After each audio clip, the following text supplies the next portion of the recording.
These three knives are the key to understanding compression, limiting, and clipping, and how you can use these tools to craft better mixes. Let's dive in.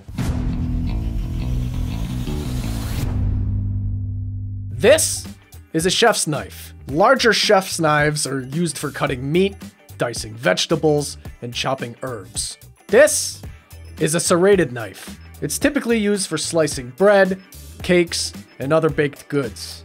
And this is a paring knife. You can use this for carving, slicing, and chopping fruits or vegetables, among a few other things. Now, all these knives cut, but each one can be used in different ways and for different purposes depending on the scenario. The idea is the same with compressors, limiters, and clippers.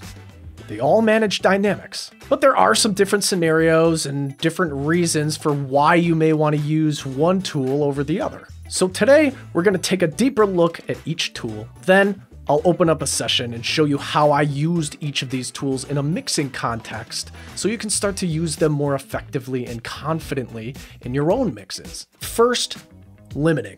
A limiter won't let the sound get any louder than the threshold, and you can use this to fully control the dynamics of any individual track in a more transparent way. For example, the top track is a drum kit without any limiting, and the track just below it is the same thing with limiting. And you can just visually tell that the peaks get squashed down by the limiter. Now, clipping does something similar, but instead of squashing the peaks down, it actually chops the tops right off. And clippers are great for controlling the dynamics of things you want to maintain their punch, like drums and percussion. You just have to be careful with clippers because if you push them too hard, they can create this distortion, which might not really be that desirable depending on your goals. For example, here's what our drum track looks like with clipping instead of limiting.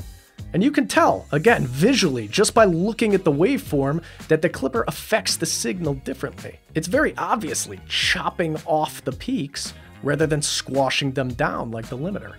Well, compressors are like limiters, just a little bit more flexible. Because you typically have access to ratio, among other parameters, depending on the compressor, it can be great for controlling dynamics in a more subtle way. For example, here's our drum track with some fast attack compression applied at a 4:1 ratio, and I want you to notice how the peaks aren't brick-walled like they are with limiting, or completely chopped like they are with clipping. And that's because limiters have that super high ratio, typically infinity to 1. But with compressors, you can dial in lower ratios, which can allow for more subtlety and more nuance in the way the signal is processed. Now, with compression, you also typically have control over your attack settings. So with a slower attack, you can actually accentuate the transients. For example, by slowing down the attack time and turning up the makeup gain, notice how the peaks are actually higher than the original track, which can have the effect of sounding punchier. Now, different compressors have different tonal characteristics as well, which can also make them great for just adding character or vibe to the sound. But before we open up the mixing session to take a look at that and a few other practical examples, I put together a PDF that walks you through each of these dynamics processing tools side by side. You can access it by clicking the link in the description below.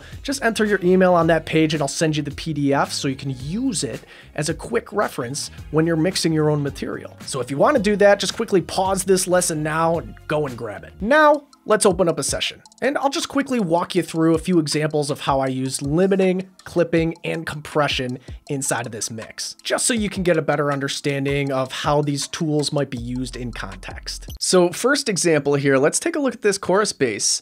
Right? We can see by the waveform that it's kind of fluctuating in and out of the arrangement, right? I'll turn off the dynamic control plugins here.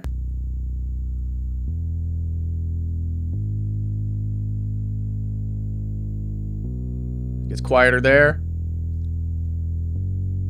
Starts getting louder there. Right? So kind of a disorienting effect. I wanted to control that a little bit more. Instead of using a compressor, I used a limiter.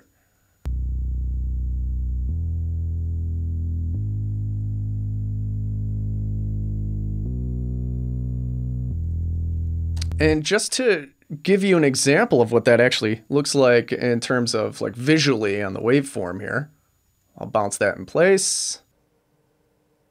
And you can see what it's doing. Right? Instead of all this kind of dynamic fluctuation, happening here. I'm really squashing the signal here and providing a nice solid foundation, a nice solid low end that's not kind of dipping in and out of the arrangement. Now, sometimes you might want something like this that actually fluctuates, but it was just kind of my call as the engineer to have this be a little bit more solid and have it provide more of a foundation for the rest of the sonic spectrum to kind of be built upon. And I used a limiter to accomplish that. Next, here's a scenario where I actually used a clipper, right, on these drums. Check this out. Instead of allowing these drums to just kind of spike at different volume levels and things like that, see, we can see that this peaks up here at minus 8.6.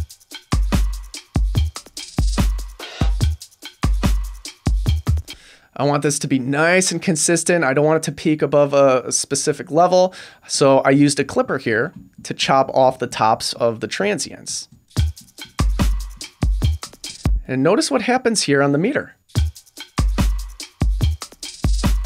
No audible difference in level. However, now instead of peaking at minus 8, we're peaking at minus 12, almost minus 13. So that's 4 or 5 decibels of headroom right there that we're saving by using a clipper.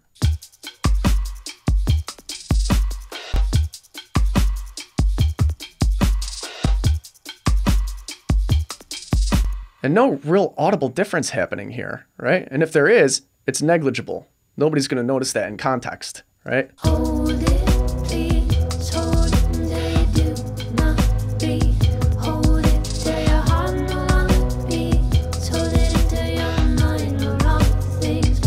Hold it. And look at how that volume level is just kind of peaking here, right? It's just flat. It's being brick walled right at the top. We're chopping off the tops of the signal. Hold it, please, hold it. Not too much, otherwise we'd be creating distortion and unwanted saturation and things like that, because that's how a clipper works. So one more example here where I used limiting instead of compression, vocals, right?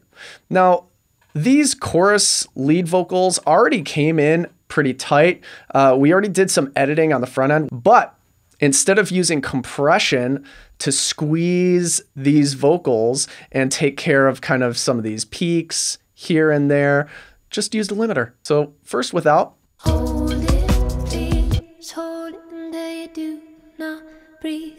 Hold it till your heart no longer beats. And then with. Hold it, please, hold it until you do not breathe.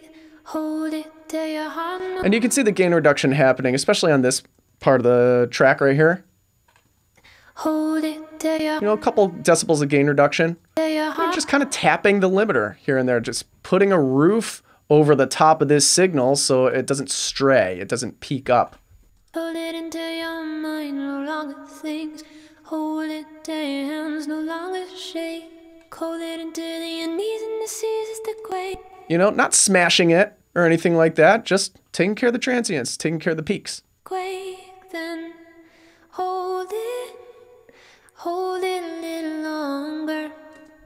Right? I think probably a better example here, since this already came in pretty dynamically controlled in the first place, better example would be maybe these harmonies, right? Let's take a look. So you can see that these are a little bit more sawtoothy, they're a little bit more peaks happening here, and then quieter sections happening here, right? Let's check out what the limiter is doing there. Hold it, please, hold it until you do not breathe. Hold it till your heart no longer beats. Hold it until your mind no longer thinks. Nice, consistent vocal. Let's listen to it without. Hold it, please, hold it until you do not breathe. Hold it till your heart no longer beats. Hold it until your mind no longer thinks. Hold it till your hands no longer shake. Hold it until your knees and the ceases to quake then. Hold it till your hands no longer shake. Hold it until your knees and the ceases to quake then. Hold it a little longer. All right, now I want you to take a look at this meter down here. This is without a limiter. Please hold it until you do not breathe. Hold it till your heart no longer beat. Look at how this meter is indicating the volume jumping up here to what, -15, and then living down here, right? Kind of all over the place. Hold it until your mind no longer thinks. Hold it till your hands no longer shake. Hold it until your knees and the ceases to quake. And now we're going to activate the limiter. Here we go. Hold it, please. Hold it until you do not breathe. Hold it till your heart no longer beats. Hold it until your mind no longer thinks. Right? I wanted more control over that vocal. And this is how I got it. With limiting, I brick walled it.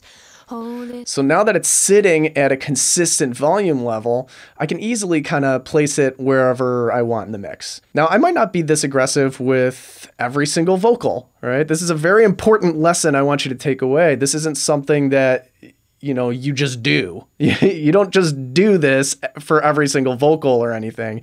Just in this very particular scenario, I wanted more control. I wanted to be able to place this vocal easier in the mix. So I controlled the dynamics with limiting, and then I swung this vocal out to the left. I did the same thing with this harmony here. Hold it till your hands, hold it, please. Hold it until you do not breathe.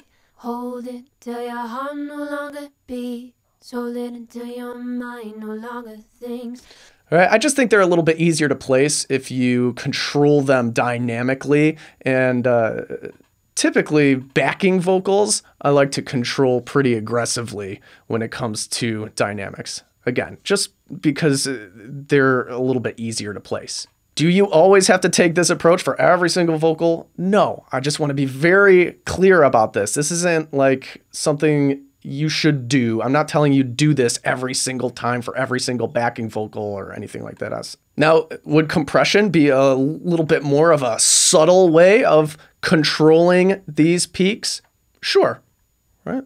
But honestly, in context, I didn't really hear the difference, and the limiter just gets the job done. Then I did some serial compression on the vocal to bring up the quiet parts a little bit more, bring out some more of the detail, and just add a little bit of character and vibe. First without. Hold it, please, hold it until you do not breathe. Hold it till your heart no longer beats. Hold it until your mind no longer thinks. Right? Just brings up the energy, brings up the detail, makes this vocal sound smoother, silkier, even kind of draws more attention to the air of the vocal. One more time. Hold it, please, hold it until you do not breathe. Hold it till your heart no longer beats. Hold it until your mind no longer thinks. Hold it till your hands no longer shake. Hold it until your knees and the ceases to quake. Then hold it a little longer. Just brings in some subtlety and some nuance and some energy that really seems to bring this vocal to life.